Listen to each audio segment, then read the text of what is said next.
Alors nous voici dans ce lieu qui m'est cher, puisque c'est ici, il y a 8 ans, eh bien, que j'ai fait une retraite de discernement dans la maison des CPCR, des religieux qui donnent des exercices de Saint Ignace. Je pressentais cet appel depuis un certain temps, alors depuis sans doute mon adolescence. Cependant, il fallait trouver le moment et le lieu idéal pour pouvoir discerner, pour pouvoir voir et comprendre ce qu'était finalement le plan de Dieu dans ma vie, quel bonheur il voulait me donner. Et donc cette vocation, c'est une fusée à 3 étages.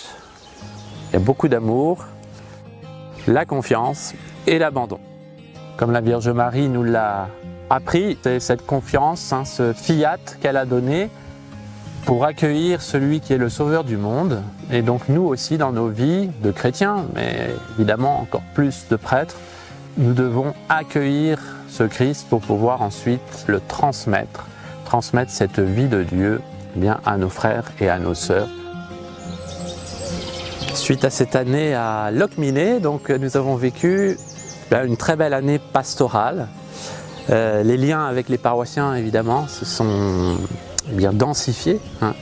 On a travaillé ensemble, collaboré à cette belle mission.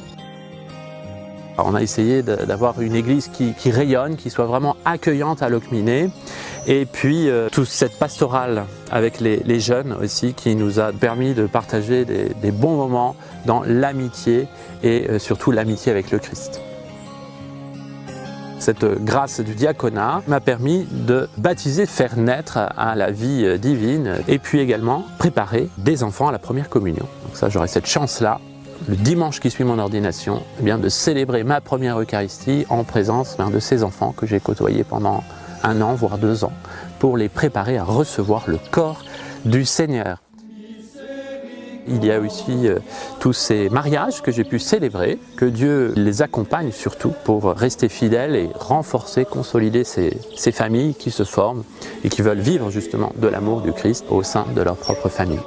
Père très bon, dans le Christ ton Fils, tu nous révèles ton amour, tu nous embrasses comme tes fils et tu nous offres la possibilité de découvrir dans ta volonté les traits de notre vrai visage. J'ai souhaité revenir ici parce que c'est aussi un lieu source pour moi. C'est un lieu justement où j'ai ressenti cet appel, cette force que Dieu donne dans l'amour qu'il porte sur chacun de nous. Et particulièrement le psaume 22. Le Seigneur est mon berger, je ne manque de rien.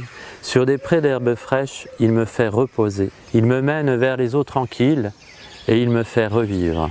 C'est vraiment cette contemplation de l'amour de Dieu que j'ai souhaité lui rendre. Donc devenir prêtre, c'est se livrer par amour que Dieu nous donne à celui qui est source de tout amour. Et donc cela peut rendre forcément heureux puisque ça remplit le cœur de l'homme qui se donne totalement. Je me confie au Sacré-Cœur du Christ pour pouvoir rayonner de son amour pour tous nos frères et sœurs dans ce monde, les assurer que la vie a un sens et que le Christ est le but de notre chemin, le chemin qui nous conduit vers le ciel. Avec Michel, nous serons donc ordonnés prêtres dimanche 15 juin. Nous vous invitons tous à participer à cette célébration. Priez pour nous, pour que notre cœur soit configuré au cœur du Christ, le bon pasteur. Elles ne me connaissent pas encore très bien. Venez, venez.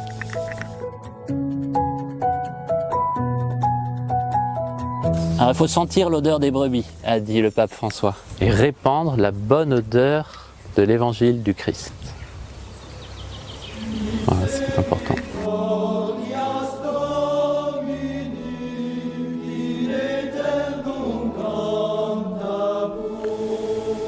Père saint, tu nous appelles à être saints, comme toi-même es saint. Donne aujourd'hui aux âmes de pasteurs la force de répondre à ton appel. Envoie aussi sur nous ton esprit, afin qu'il suscite et façonne toujours en Bretagne ces cœurs de prêtres joyeux et vivants de l'espérance qui ne déçoit pas. Amen.